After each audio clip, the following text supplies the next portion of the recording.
নমস্কার, গল্পতীর্থ চ্যানেলে আপনাদের সকলকে স্বাগত। আশা করি আপনারা সকলেই ভালো আছেন। গল্প শুনতে সবাই ভালোবাসে, তাই আজ আমি অশোক আমার গল্প নিয়ে আপনাদের মাঝে হাজির হয়েছি।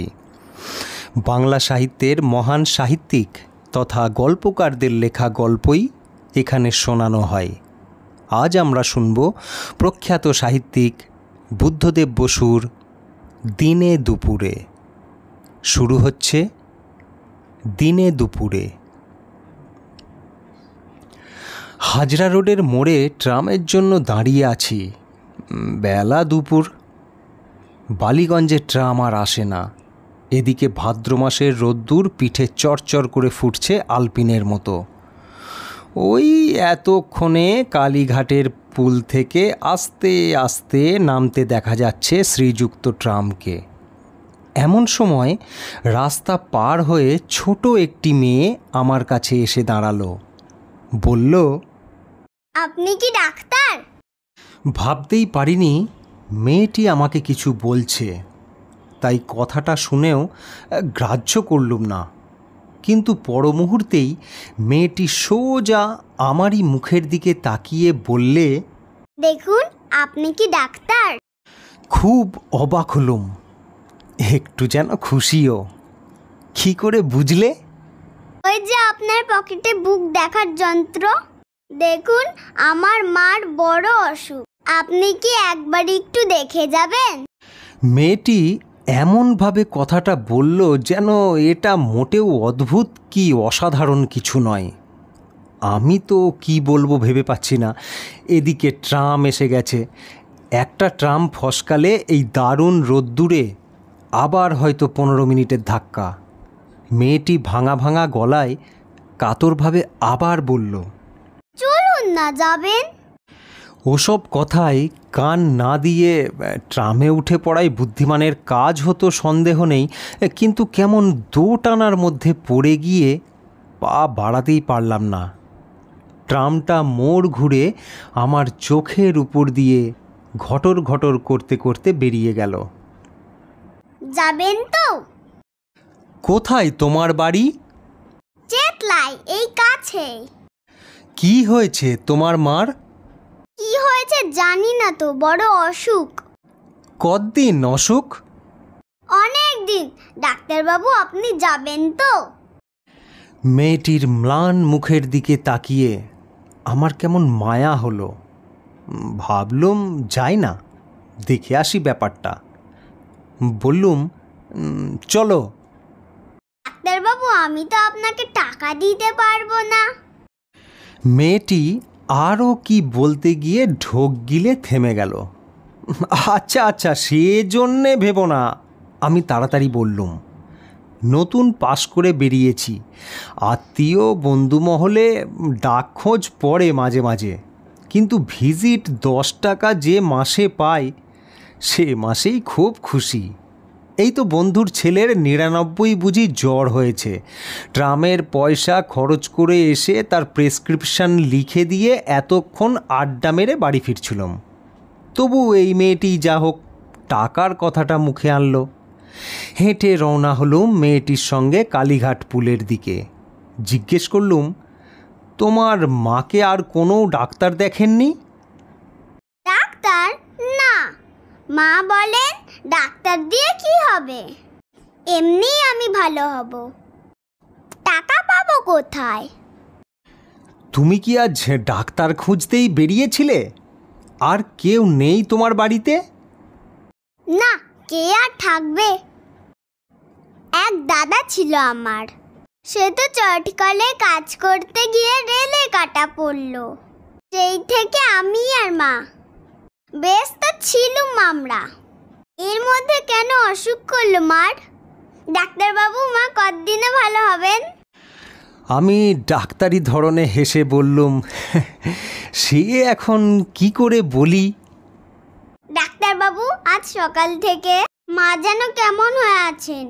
একবার চোখ মেলে তাকালেন না। দেখুন, আমি বাড়ির থেকে বেরিয়ে ছুটতে ছুটতে এত দূরে এসেছি। যদি কোনো ডাক্তার খুঁজে পাই যদি আমার ওপর কোনো ডাক্তার দয়া করেন। ওই তো সব ওষুধের দোকান, ভেতরে পাতলুন পরা ডাক্তাররা বসে। আমার তো সাহস হয় না ভেতরে ঢুকতে। রাস্তা এদিক ওদিক কেবলই ঘুরছি। এমন সময় আপনাকে দেখেই মনে হলো আপনি আমাকে দয়া করবেন। মা সেরে উঠলে একদিন এসে খাবেন আমাদের বাড়ি। কি চমৎকার লাউয়ের পাতা দিয়ে মটর ডাল রান্না করেন মা। ছি ছি, এটা কি বললুম? আপনারা কেন গরিবের বাড়িতে খেতে আসবেন?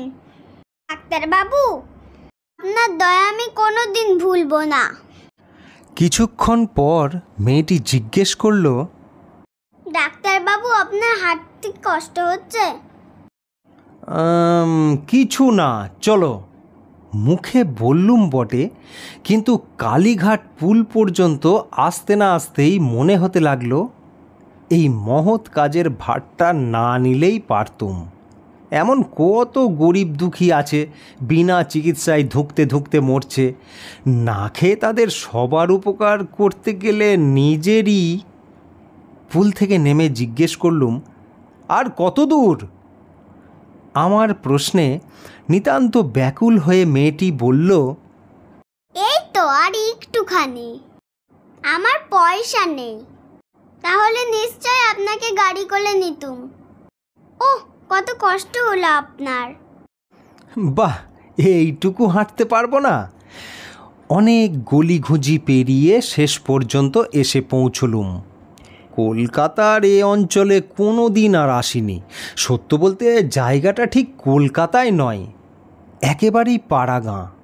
পুকুর, বন জঙ্গল, কিছু পাকা বাড়ি, কিছু বা খড়ের ঘর।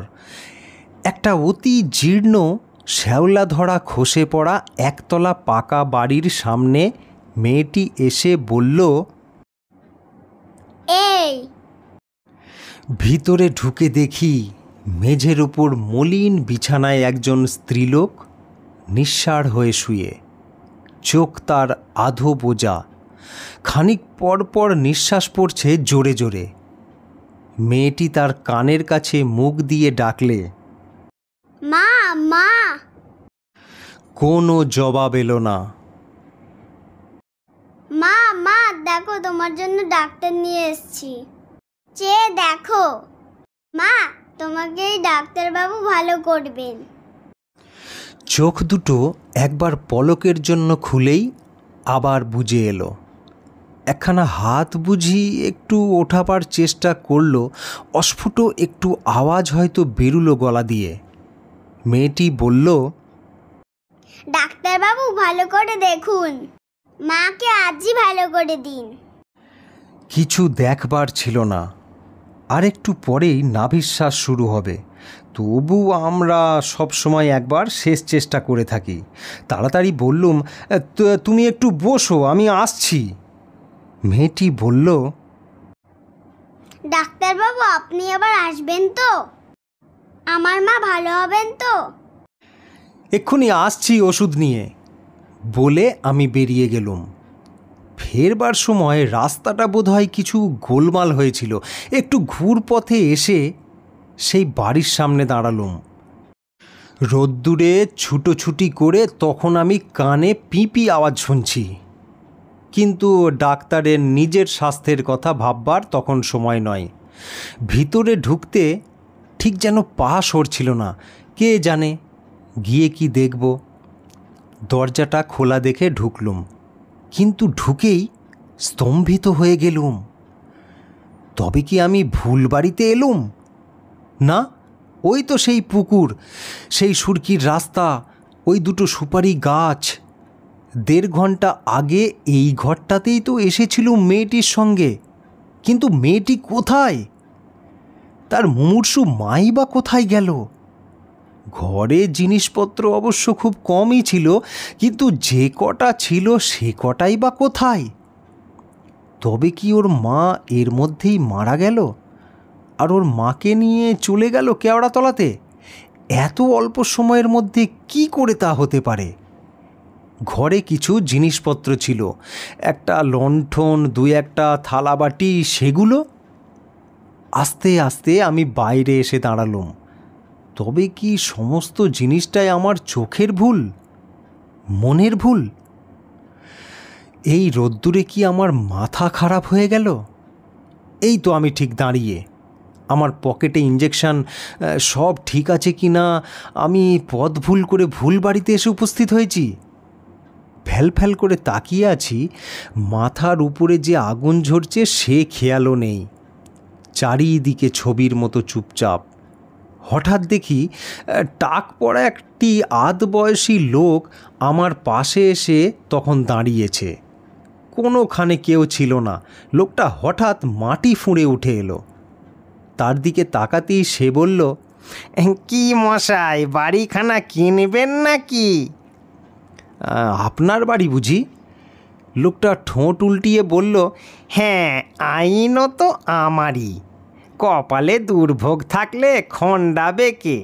কোথাকার এক বিধবা পিসি জন্মে দুবার চোখে দেখিনি মশাই। সংসারে কেউ কোনোখানে নেই, আইনের প্যাঁচে ঘুরতে ঘুরতে বাড়িখানা এসে পড়ল আমারই ঘাড়ে। আর বলেন কেন, এমন কপাল নিয়েও আসে মানুষ। পিষে টেঁসলেন 30 বছরে, 20 বছরের ছেলেটা রেলে কাটা পড়ল। পিসি যখন সজ্ঞে গেলেন ভাবলুম ভালোই হলো, একটা মেয়ে ছিল। হঠাৎ থেমে গিয়ে অন্য রকম সুরে লোকটা বলল, ওসব লোকের কথায় কান দেবেন না মশাই, একদম বাজে কথা। আমি কথা বলার জন্য হাঁ করলুম, কিন্তু আমার গলা দিয়ে আর আওয়াজ বেরোবার আগেই লোকটা বলে চলল, ওই তো 1 ফোঁটা 12 বছরের মেয়ে, তা মাটা যেদিন অক্কা পেল পরের দিন ও দিব্যি কড়িকাঠ থেকে ঝুলে পড়ল।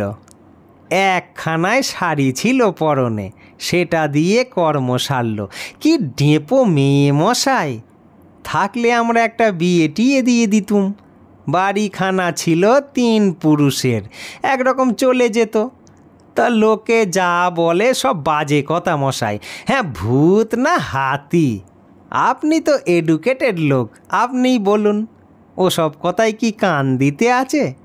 নিতে চান তো খুব সস্তায় ছাড়তে পারি, সব শুদ্ধ 500 টাকা। আচ্ছা, ওই হরে দরে ওই 400ই দেবেন, যান। জলের দরে পাচ্ছেন, জমিটুকু তো রইল, আপনি ইচ্ছে মতো বাড়ি তৈরি করে নেবেন। অতি ক্ষীণ স্বরে আমি জিজ্ঞেস করলুম, কতদিনের কথা এটা? কোনটা, এই পিসির? তা 2 বছর হবে। পিসির জন্যে কোনো ভাবনা ছিল না মশাই। মেয়েটার জন্য বাড়িটার এমন বদনাম হয়েছে যে 5 টাকাতে কেউ ভাড়া নেয় না। এদিকে ট্যাক্সও তো গুনতে হচ্ছে আমাকেই। কি বিপদে পড়েছি, গিলতেও পারি নে, উগরাতেও পারি নে। আমি গরিব মানুষ, আমার ওপরে এ জুলুম কেন? থাকি কাঁচরা পাড়ায়, রোজ রোজ এসে যে তদবির করব তারও উপায় নেই। আপনি নিন না বাড়িটা কিনে। আচ্ছা, কি দেবেন আপনিই বলুন, বলুন না। শুনছিলেন গল্প দিনে দুপুরে। গল্পটি যদি আপনাদের ভালো লেগে থাকে, চ্যানেলটিকে অবশ্যই সাবস্ক্রাইব করে নেবেন, আর লাইক ও শেয়ার করতে ভুলবেন না। আর আজকের গল্পটি আপনাদের কেমন লাগলো কমেন্টে অবশ্যই জানাবেন। ধন্যবাদ।